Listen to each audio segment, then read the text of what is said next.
Progres restorasi Sekanak Lambidaro segmen Lebak Cindo yang memiliki panjang 530 meter telah mencapai 90%.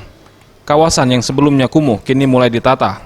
Restorasi Sungai Sekanak Lambidaro nantinya tidak saja untuk mengendalikan genangan air, namun juga sebagai destinasi wisata bagi masyarakat Kota Palembang. Hal ini diungkapkan oleh Wali Kota Palembang Harno Joyo dalam kunjungan ke lokasi pengerjaan proyek restorasi Sekanak Lambidaro Rabu 16 Juni 2021. Ia mengungkapkan pada tahapan pengerjaan proyek ini sudah mencapai 90% dan direncanakan pada bulan Juli akan segera selesai. Ia pun berharap dengan pengerjaan restorasi ini, pemukiman yang dulunya kumuh segera menjadi kawasan rapi dan sehat.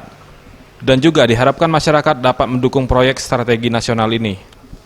Ditambahkannya daya tarik Kota Palembang yang memiliki anak-anak sungai yang membuat banyak pihak tertarik dengan wisata air ini.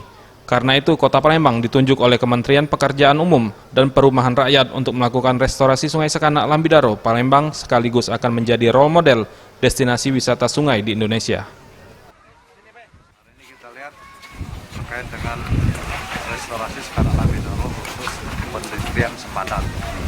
Ini tahapannya untuk pekerjaan pertama ini sudah hampir 90%, artinya di bulan Juli nanti ini sudah selesai. Nah, mudah-mudahan ya, tadi kan disampaikan ada beberapa warga masyarakat yang masih ada 2 rumah lagi ya. 2 rumah Pak. Kami juga menghimbau, mari sama-sama lah kita mendukung program pemerintah ini. Karena terkait dengan ini yang tadinya kita saksikan sendiri, dari ini kumuh kan, kita nggak, ini luar biasa kan tempatnya.